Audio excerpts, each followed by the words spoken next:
हमारा world wide channel जनता के जनहित में बातों को रखने के लिए बनाया गया है। हमारे बीच में बहुत सारे राज्यों, बहुत सारे जिलों से बहुत सारे वीडियो और क्लिप्स आ रहे हैं। आइए इसमें से कुछ आपको दिखाएं।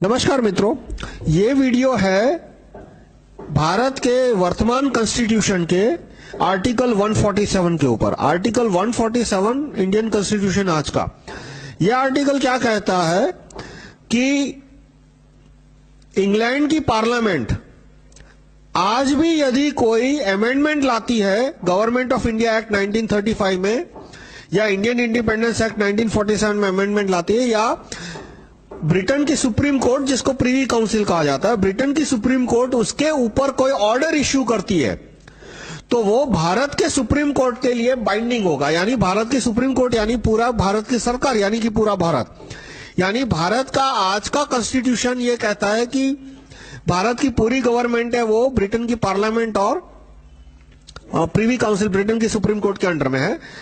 और ये किस तरह से उसका उपाय क्या है वो भी मैं इस वीडियो में बताऊंगा। और पहले ये आर्टिकल मैं आपको पढ़ के बताऊंगा।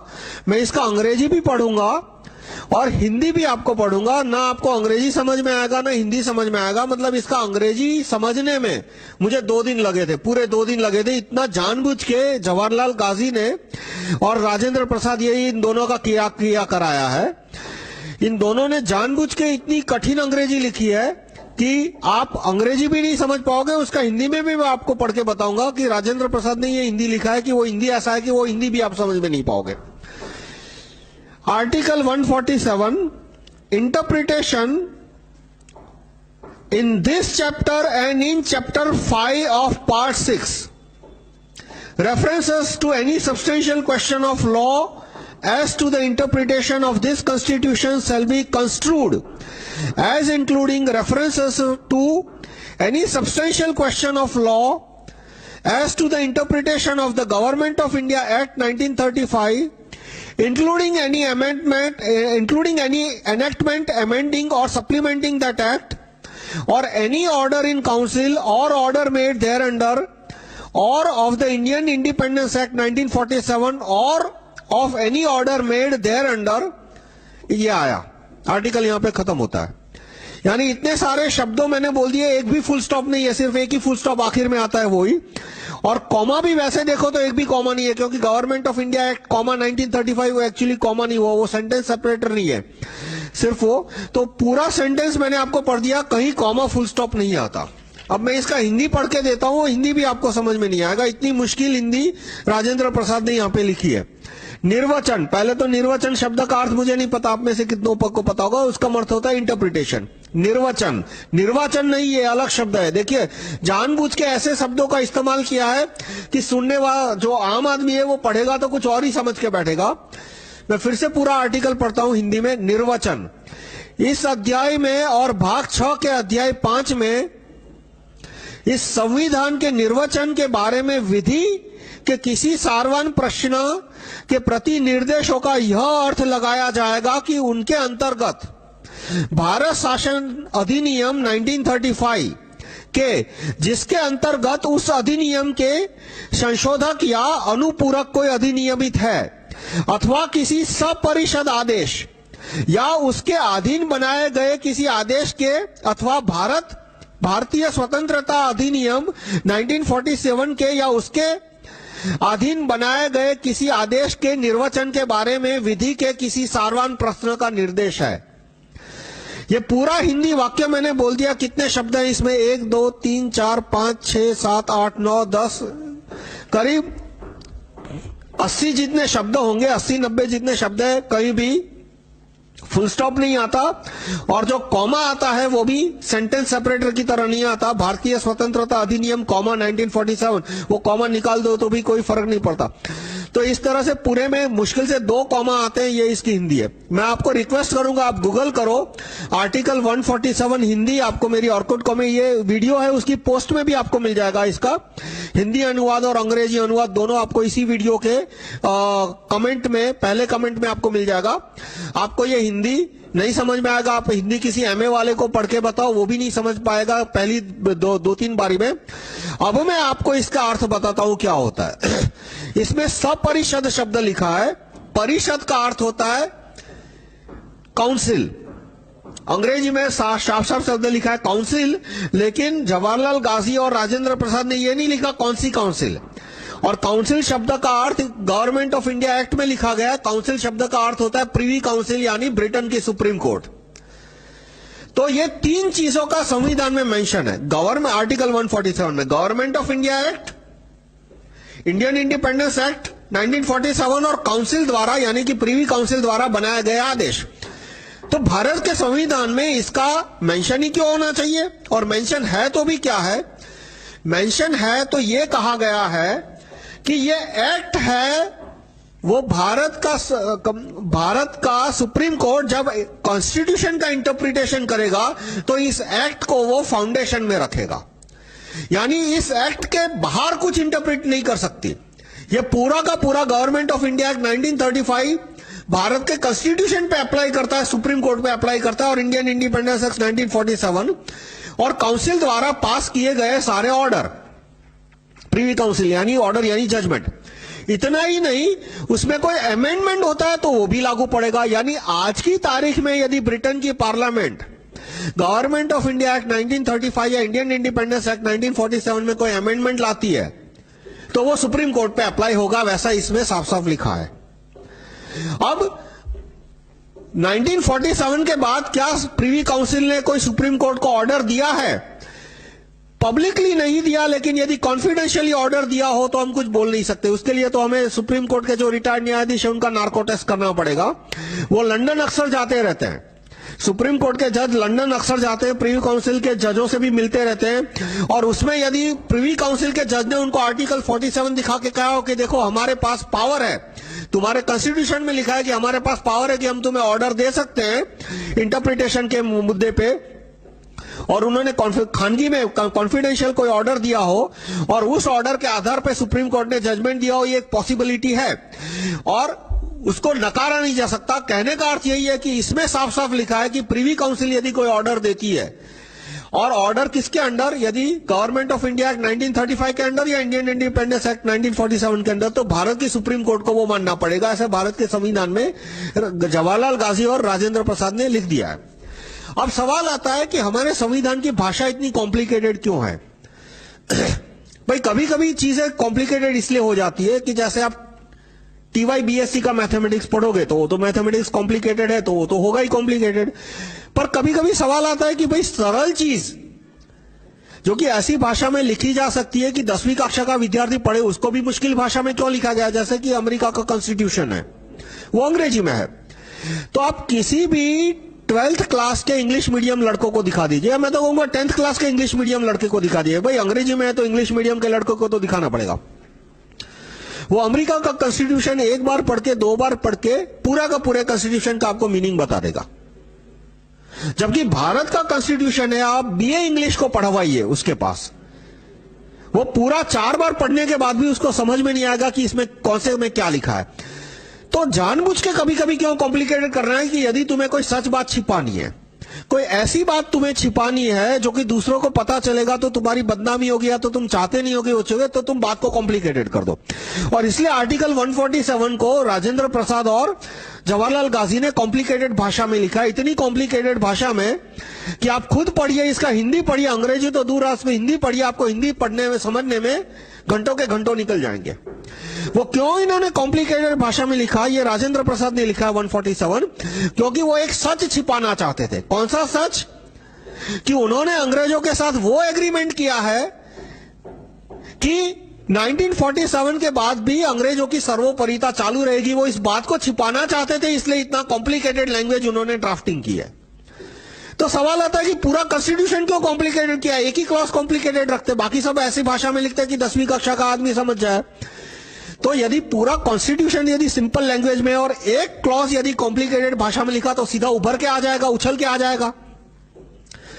देखो पूरे कॉन्स्टिट्यूशन में 395 आर्टिकल है, करीब करीब 400 मान लो, पूरा लगभग कुछ 200 पेज का डॉक्यूमेंट आता है। मतलब इस तरह के पेज में बड़े हैंडराइटिंग से लिखा जाएगा तो 400 पेज हो जाएंगे। नॉर्मल हैंडराइटिंग में, ऐसे हैंडराइटिंग में लिखा जाएगा तो 200 पेज का डॉक्यूमेंट बनेगा। अब 200 पेज में सारे के सारे पेज, सारे के सारे आर्टिकल यदि सरल हिंदी में लिखे, सरल अंग्रेजी में लिखे, और एक आर्टिकल जिसमें यह सच छिपाना है वो कॉम्प्लिकेटेड में लिख दिया तो उभर के आ जाएगा कि भाई इसको भी सिंपल इंग्लिश में लिखो। तो आदेश, उनका पर्पस क्या था कि भाई ऐसी कॉम्प्लिकेटेड लैंग्वेज में लिखो कॉन्स्टिट्यूशन को कि आदमी उसके 10, 15, 20 क्लॉज पढ़े, उसमें उसके दिमाग का ऐसा दही हो जाए कि बाद में वो कॉन्स्टिट्यूशन का दोबारा झिंगे में कभी हाथ ना लगाए। मतलब ऐसी कॉम्प्लिकेटेड लैंग्वेज की वो उसको, जैसे कि मैं आपको बहुत इतना परेशान करूं, आप किसी गवर्नमेंट के ऑफिस में या अदालत में इतना परेशान करूं, इतना पर कि 10 दिन में आप इतने परेशान हो जाओगे, 11वें दिन आप अपनी शक्ल दिखाने नहीं आओगे। तो यही उनके संविधान लिखने के पीछे मोटिव या मंशा थी कि ऐसी कॉम्प्लिकेटेड लैंग्वेज में कॉन्स्टिट्यूशन लिखो कि आम आदमी तो क्या, कोई 12th का पढ़ा लिखा लड़का भी उसको पढ़े तो वो 80वें 90वें क्लॉज में आते आते उसके दिमाग का ऐसा दही हो जाए कि वो बाद में जिंदगी में कभी कॉन्स्टिट्यूशन को हाथ लगाने की हिम्मत ना करे। इसलिए उन्होंने कॉन्स्टिट्यूशन के एक एक क्लॉज इतनी मुश्किल हिंदी और अंग्रेजी में लिखे हैं कि आदमी समझ ना पाए। तो अब सवाल आता है कि ये उन्होंने शर्त स्वीकारी क्यों? जवाहरलाल गांधी और दुरात्मा गांधी उस समय जीवित नहीं थे, ये उनकी हत्या हो गई थी, लेकिन जो शर्त थी कि अंग्रेजों की सर्वोपरिता चालू रहेगी, वो उस समय दुरात्मा गांधी जीवित थे, तो उनको इस रिस्पॉन्सिबिलिटी से निकाला नहीं जा सकता। मैं वल्लभ भाई पटेल पे ये इतनी जिम्मेदारी इतनी नहीं थोपूंगा क्योंकि उस समय वो कांग्रेस में बहुत जूनियर थे। मतलब कांग्रेस में पूरी सत्ता, शासन ये दो लोगों ने मोनोपोलाइज करके रखी थी, जवाहरलाल गांधी और दुरात्मा गांधी, और मुस्लिम लीग का पावर पूरा जिन्ना के हाथ में था। तो ये तीन लोग की तूती बोलती थी। जो वल्लभ भाई पटेल थे वो इस फिराक में थे कि कब थोड़ा बहुत पावर कांग्रेस के कार्यकर्ताओं में आए, क्योंकि कांग्रेस के कार्यकर्ताओं में पावर आता तो वो दूसरे दिन जवाहरलाल गांधी को नौकरी से निकाल के सारी बागडोर वल्लभ भाई पटेल को देने वाले थे। वो एक बार हो भी चुका था, वो एक पूरे मेरा दूसरा वीडियो है जिसमें मैंने एक्सप्लेन किया है कि कांग्रेस के जब कार्यकर्ताओं ने डेलीगेट चुन के भेजे थे तो पूरे इंडिया में से कुछ 26 या 30 जितने डेलीगेट आए थे, जिनमें से 4 डेलीगेट ने बोला कि जवाहरलाल गांधी को प्राइम मिनिस्टर बनाओ और बाकी 26 ने बोला कि सरदार वल्लभ भाई पटेल को बनाओ। लेकिन दुरात्मा गांधी ने सरदार वल्लभ भाई पटेल को धमकाया कि तू बैठ जा, और उस समय दुरात्मा गांधी का होल्ड था मीडिया पे, इसलिए ऐसा नहीं है कि सरदार वल्लभ भाई पटेल डर के बैठ गए, पर उन्होंने देखा कि भाई पहली बाजी इनको जीत लेने दो, दूसरी बाजी में जब एक पॉइंट के बाद तो जैसे जैसे दुरात्मा गांधी की बात सच पता लगेगी लोगों को कि ये तो बनावटी खोखला आदमी है, वैसे वैसे अपने आप मेरे हाथ में बाजी आ जाएगी, तो वो टल गया। पर ये जो क्लॉज है उसका श्रेय, ये ड्राफ्टिंग का श्रेय दो लोगों का जाता है, दुरात्मा गांधी, जवाहरलाल गांधी और राजेंद्र प्रसाद। संविधान में सबसे ज्यादा ड्राफ्टिंग की है वो राजेंद्र प्रसाद ने की, अंबेडकर ने नहीं किया। अंबेडकर ने फंडामेंटल राइट्स लिखा था, ड्राफ्ट लिखे थे बेसिक, उसके बाद उनको कमिटी ने लगभग अनदेखा कर दिया था क्योंकि उन्होंने यूनिवर्सल वोटिंग की मांग की थी, जबकि राजेंद्र प्रसाद और जवाहरलाल गांधी यूनिवर्सल वोटिंग नहीं आना चाहते थे। इसलिए कॉन्स्टिट्यूशन के यूं समझो कि शुरुआत के 4-5 महीने बाबा अंबेडकर की बात सुनी जाती थी, उनको बोलने का मौका दिया जाता था, उसके बाद उनको बोलने का मौका भी नहीं दिया गया था। तो ये जो शर्त स्वीकारी गई कि भारत का पूरा एडमिनिस्ट्रेशन है वो ब्रिटेन के अंडर में काम करेगा, यानी कि आखिरी हुक्म प्रीवी काउंसिल का या ब्रिटेन की पार्लियामेंट का रहेगा, वो शर्त दुरात्मा गांधी और जवाहरलाल गांधी ने क्यों मानी? क्योंकि अंग्रेज जो उद्योगपति थे, टाटा बिरला, साराभाई बजाज, वो अंग्रेज के अंडर में थे। वो अंग्रेज के अंडर में क्यों थे? क्योंकि उनकी फैक्ट्रियां सारी अंग्रेजों के मशीनरी पे चलती थी। यदि अंग्रेज उनको स्पेयर पार्ट भेजना बंद कर देते तो उनकी फैक्ट्री 2 दिन में बंद हो जाती। तो अंग्रेजों ने ये 4-5 जो बड़े उद्योगपति थे उनको बोला कि भाई तुम दुरात्मा गांधी और जवाहरलाल गांधी दोनों को समझाओ कि वो हमारे कंट्रोल में रहे। और मीडिया पूरा अंग्रेजों के हाथ में था, टाइम्स ऑफ इंडिया और पूरा अंग्रेजी मीडिया, और जो हिंदी मीडिया था वो ये भारत के सेठ लोगों के हाथ में था। और दुरात्मा गांधी पूरा मीडिया के ऊपर टिके हुए थे कि मीडिया उनकी बात छापता था और मीडिया रोज उनके फोटो छापता था कि ये महात्मा है, ये महात्मा है, और उसके आधार पे उनका पब्लिक में बोलता।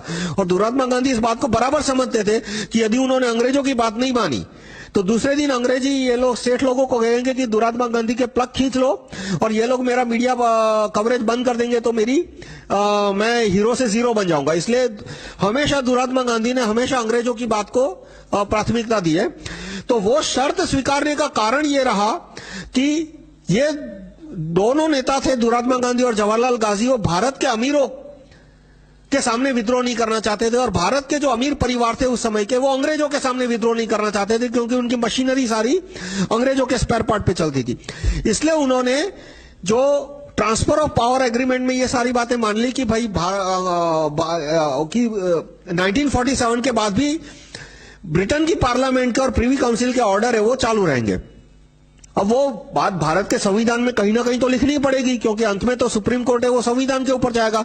इसलिए फिर आर्टिकल 147 में ये साफ साफ लिख दिया गया, बहुत ही कॉम्प्लिकेटेड शब्दों में, लेकिन साफ साफ लिख दिया गया कि इंडियन इंडिपेंडेंस एक्ट 1947 लागू होगा, गवर्नमेंट ऑफ इंडिया एक्ट 1935 लागू होगा। उतना ही नहीं, उसमें यदि कोई अमेंडमेंट होता है आज की तारीख में तो वो भी उसके ऊपर लागू होगा, भारत की सुप्रीम कोर्ट के ऊपर लागू होगा। और प्रिवी काउंसिल उसके ऊपर कोई ऑर्डर निकालती है, जजमेंट देती है आज की तारीख में, तो वो भी लागू होता है। वो आर्टिकल 147 में लिख दिया।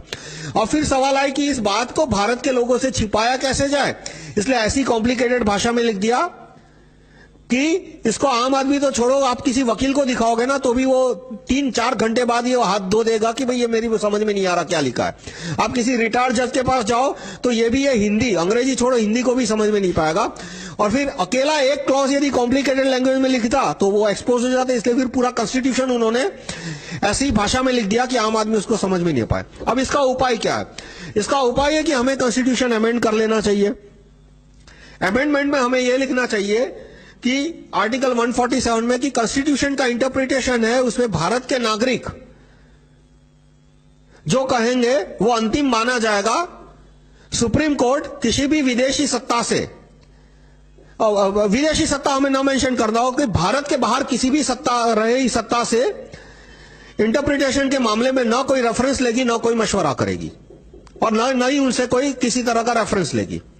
तो इस तरह से हम उसका पूरा ड्राफ्टिंग मैंने सेकंड कमेंट में रखा है कि हमें आर्टिकल 47 के लिए अल्टरनेट ड्राफ्ट क्या रखना चाहिए, यानी आर्टिकल 147 हमें कॉन्स्टिट्यूशन से निकाल देना चाहिए और उसकी जगह 147A रख देना चाहिए कि भारत के कॉन्स्टिट्यूशन का में इंटरप्रिटेशन की बात आएगी तो भारत के नागरिकों का मंतव्य वो अंतिम रहेगा और वो सुप्रीम कोर्ट को जज को मानना पड़ेगा। और सुप्रीम कोर्ट के जज यदि भारत के नागरिकों का मंतव्य नहीं स्वीकारेंगे तो उन्हें जेल या फांसी की सजा हो सकती है, ताकि उनके भारत के नागरिकों का मंतव्य स्वीकार नहीं पड़े। वो मेरे और भी मैंने जो प्रोसीजर प्रपोज किया है, right to recall supreme court जज, एग्जीक्यूशन ऑफ सुप्रीम कोर्ट जज बाय मेजोरिटी अप्रूवल, उसमें वो ऑलरेडी कवर हो जाती है, पर वो चीज कॉन्स्टिट्यूशन में लिख सकते हैं। अब कुछ और इससे जुड़ी हुई बातें आते हैं कि दीक्षित जी का एक वीडियो है कि इंडिया वो 1990 ईयर्स की लीज पे है और उसी के संदर्भ में जब मुझे लोगों ने प्रश्न पूछा कि भाई इसके बारे में आपका क्या मानना है, तो मैंने R&D करना शुरू किया और उसमें मुझे यह आर्टिकल मिला कि भाई 1999 साल क्या अंग्रेजी पार्लियामेंट चाहे तो आज गवर्नमेंट ऑफ इंडिया एक्ट में अमेंडमेंट करके ले सकती है। तो वो जो 99 इयर्स की लीज के डॉक्यूमेंट जो है वो ऐसा कहा जाता है कि वो कॉन्फिडेंशियल है और वो सिर्फ प्राइम मिनिस्टर को दिखाए जाते हैं। कब दिखाए जाते हैं कि एक प्राइम मिनिस्टर जब रिटायर होता है और दूसरा प्राइम मिनिस्टर आता है तो ओथ लेने के बाद तुरंत उसको साइन करना पड़ता है एक डॉक्यूमेंट पे, और वो जिस डॉक्यूमेंट पे साइन करते हैं वो पब्लिक को आज तक नहीं दिखाया गया। हर एक नया प्राइम मिनिस्टर जब ड्यूटी पे आता है तो राष्ट्रपति उसको प्राइम मिनिस्टर के लिए पहले इनवाइट करता है, फिर उसकी ओथ होती है, ओथ प्रेसिडेंट लेता है और उस पे जब वो साइन करता है एक कागज पे तभी वो उसको प्राइम मिनिस्टर के सारे पावर उसको हाथ में आते हैं। और जिस डॉक्यूमेंट पे वो साइन करता है वो पूरा डॉक्यूमेंट आज तक पब्लिक को नहीं दिखाया गया, और ऐसा कहते हैं कि शायद किसी मिनिस्टर को भी नहीं दिखाया शिवा की गिने चुने मिनिस्टर को और प्राइम मिनिस्टर को छोड़ के। और उस डॉक्यूमेंट में ये सारी बातें लिखी है कि ट्रांसफर ऑफ पावर की जो सप्लीमेंट एग्रीमेंट है जो कि पब्लिकली डिस्क्लोज नहीं है, वो उसकी कॉपी गवर्नमेंट ऑफ इंडिया में तो कहीं ना कहीं होगी, वो भी आज का प्राइम मिनिस्टर उसको फॉलो करेगा। और उसमें अब वो डॉक्यूमेंट पूरा का पूरा यदि पब्लिश होता है तो और जानकारी आ सकती है। और ये सब आरटीआई में नहीं आएगा, क्योंकि आरटीआई का जो कानून है उसमें लिखा है कि president of India is outside the purview of RTI. Right to information में प्रेसिडेंट ऑफ इंडिया नहीं आता। और प्राइम मिनिस्टर जिस डॉक्यूमेंट पे साइन करता है ओथ लेने के बाद, ऐसा कहा जाता है कि वो डॉक्यूमेंट की कॉपी प्राइम मिनिस्टर के पास भी नहीं रहती, वो सिर्फ प्रेसिडेंट हाउस में ही रहती है, वो कॉपी प्रेसिडेंट हाउस के बाहर नहीं जाते। अब ये सारे वेरीफाई करने पड़ेंगे किसी प्रेसिडेंट से पूछ के कि भाई जो डॉक्यूमेंट पे प्राइम मिनिस्टर साइन करते हैं उसमें इस तरह का कोई मेंशन है कि ट्रांसफर ऑफ पावर के एग्रीमेंट की सारी शर्तें इस पे लागू होगी। अब ये जो मैंने आपको बताया कि कारण क्या थे कि अंग्रेजों की ये सारी शर्तें माननी पड़ी जवाहरलाल गांधी को और दुरात्मा गांधी को। एक कारण मैंने बताया वो भारत के उद्योगपतियों का, कि जो उस समय के जो भारत के 4-5 बड़े उद्योगपति थे वो अंग्रेजों की गुलामी से निकलना नहीं चाहते थे, क्योंकि यदि अंग्रेजों ने स्पेयर पार्ट भेजने बंद कर दिए होते तो भारत के लोग स्पेयर पार्ट बनाना शुरू कर देते। ऐसा तो नहीं है कि दुनिया में सिर्फ एक ही आदमी को स्पेयर पार्ट बनाना आता है, लेकिन भारत में के लोग स्पेयर पार्ट बनाना शुरू करते तो वो 4 परिवारों की हो सकता है मोनोपोली खत्म हो जाती, दूसरे परिवार और या तो दूसरे कारीगरों का पूरा एक वर्ग आ जाता जो कि मशीनरी बनाने में एक्सपर्ट है। तो उनको अपना पावर कायम रखना था, इसलिए वो अंग्रेजों की एक के बाद एक सारी शर्तें मानते गए। एक और कारण भी ये हो सकता है कि उस समय राष्ट्रपिता महात्मा सुभाष चंद्र बोस, ध्यान से सुनना, राष्ट्रपिता महात्मा सुभाष चंद्र बोस, मैं मोहन भाई या दुरात्मा गांधी को राष्ट्रपिता नहीं मानता, वो शायद जीवित थे। वो जीवित थे और वो रूस में थे, और अंग्रेज जवाहरलाल गांधी को और दुरात्मा गांधी को इस बात पे दबाते थे कि यदि तुमने हमारी शर्तों को नहीं माना तो हम राष्ट्रपिता महात्मा सुभाष चंद्र बोस को भारत भेज देंगे, तो तेरे लिए तो प्रधानमंत्री बनने के ख्वाब है, तो कॉर्पोरेशन का इलेक्शन नहीं जीत पाएगा। उस समय का मैं आपको कांग्रेस और इंडिया का रवैया बताऊं कि 1938 में जब कांग्रेस में इलेक्शन हुआ था तो सुभाष चंद्र बोस को 80% वोट मिले थे, दुरात्मा गांधी के चमचे को सिर्फ 20% वोट मिले थे। यहां तक कि दुरात्मा गांधी ने बोला था कि यदि इनकी हार हुई, उनका चमचा था सीतारामैया पत्ता भी, यदि हार हुई तो मैं पॉलिटिक्स से रिटायर हो जाऊंगा। ये बात उन्होंने 1938 में, खैर ऐसे तो आप तक कोई बोलने के लिए सब बोलते, कोई रिटायर होता ही नहीं है पॉलिटिक्स में से।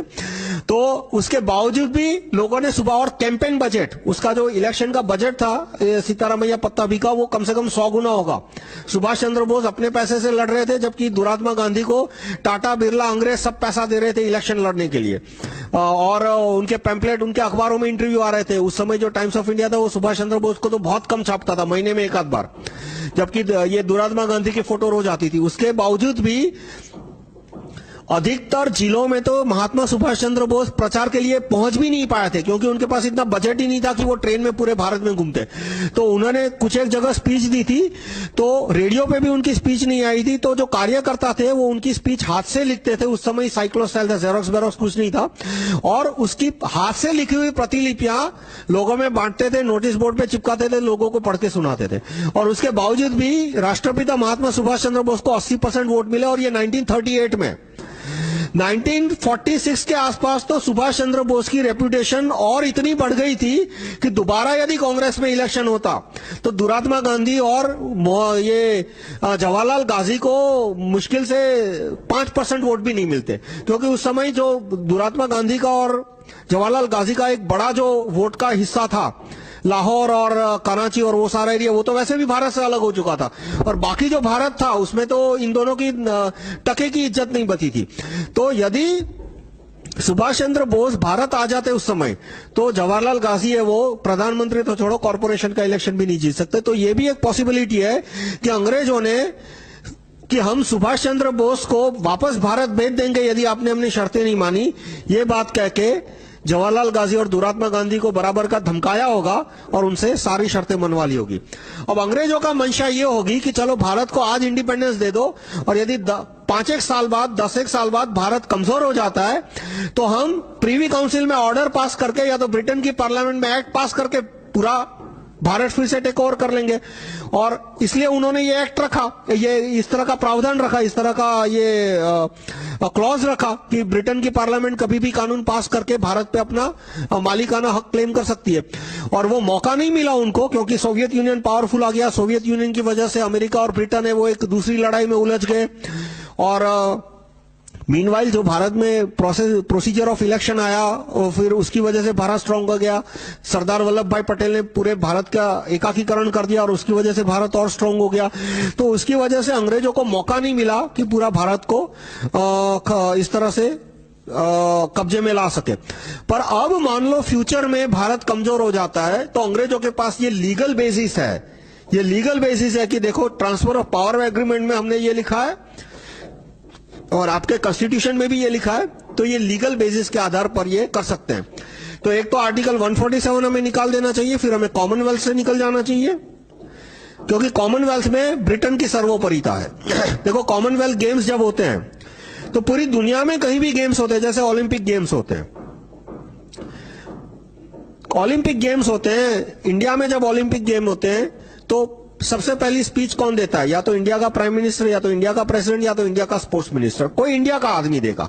उससे पहले कुछ स्पोर्ट्समैन होते हैं जो कि मंच पे आएंगे, कुछ करेंगे, पर जो जिसको बोलते हैं पॉलिटिकल स्पीच, कौन सा पॉलिटिकल अथॉरिटी स्पीच देगी, तो पहली पॉलिटिकल अथॉरिटी होती है वह उस देश का कोई वरिष्ठ मंत्री। जबकि कॉमनवेल्थ में हमेशा कहीं भी कॉमनवेल्थ गेम होती है तो या तो ब्रिटेन की क्वीन होती है, या तो ब्रिटेन का स्पोर्ट्स मिनिस्टर, मतलब कोई ब्रिटेन की कोई पॉलिटिकल एंटिटी होती है, उसका पोजीशन मेन होता है। जो होस्ट कंट्री होते हैं उसकी पोजीशन मेन होती है। जबकि ओलंपिक में आप देखो उल्टा होता है। हर एक जगह जहां जितने भी ये गेम के एसोसिएशन है, अमेरिका में कुछ है, अमेरिका और कनाडा के बीच कुछ है, फिर रशिया के कुछ है जो पुराने रिपब्लिक है, कॉमनवेल्थ ऑफ इंडिपेंडेंट स्टेट है, तो जिस कंट्री में गेम खेला जाता है उस कंट्री के होस्ट को मान्यता दी जाती है। जबकि कॉमनवेल्थ में उल्टा है, यानी कॉमनवेल्थ वो ब्रिटेन की सर्वोपरिता है, तो कॉमनवेल्थ से हमें निकल जाना चाहिए। और अभी एक कानून है, मतलब बिना लिखाया हुआ कानून है कि ब्रिटेन की क्वीन को यदि इंडिया आना है तो वो बिना पासपोर्ट और वीजा आ सकती है और बिना किसी परमिशन के आ सकती है। बहुत सारे हेड ऐसे होते हैं जिनके पास पासपोर्ट और वीजा नहीं होता और उनको वीजा की जरूरत नहीं होती है, पर उनको एक लेटर दिया जाता है और वो लेटर है वो वीजा के इक्विवेलेंट है। मतलब वो इनविटेशन बोलो, या तो वो बोलते हैं कि भाई हमें भारत आने दो और फिर भारत सरकार उनको लेटर देती है कि हाँ भारत आ सकते हो। तो बहुत सारे कंट्री होते हैं जिनके मोनार्क के पास पासपोर्ट नहीं होता, तो उस मोनार्क को वीजा का ठप्पा लगाने का कोई क्वेश्चन ही नहीं आता क्योंकि उसके पास पासपोर्ट ही नहीं है, पर वो जो लेटर है वही अपने आप में एक वीजा हो गया। जबकि जो भारत की जो ब्रिटेन की रानी है, ऐसा कहा जाता है, मुझे ठीक से नहीं पता, कि यदि उसको इंडिया आना हो तो उसको भारत की गवर्नमेंट को ना इन्फॉर्म करने की जरूरत है, ना परमिशन लेने की जरूरत है, बस वो आएगी और उसका सेक्रेटरी वो प्रधानमंत्री को बोल देगा था कि भारत की क्वीन आ रही है और उसका स्वागत का इंतजाम भारत के प्रधानमंत्री को करना पड़ेगा। तो हमें कानून ये करना चाहिए कि ब्रिटेन की जो रॉयल फैमिली है उसका एक भी मेंबर इंडिया नहीं आ सकता, सिवा कि वो किसी गवर्नमेंट एम्प्लॉई हो। मान लो कि ब्रिटेन का कोई रॉयल मंत्री है, वो एमपी बन गया या पीएम बन गया, तो वो आ सकता है क्योंकि उस समय तो वो पीएम है। लेकिन यदि वो रॉयल फैमिली का मेंबर है, उसके पास कोई गवर्नमेंट की इलेक्टेड पोस्ट नहीं है, तो वो भारत में नहीं आ सकता। तो इस तरह का हमें कानून पास कर देना चाहिए ताकि ये लिंक खत्म हो जाए। धन्यवाद।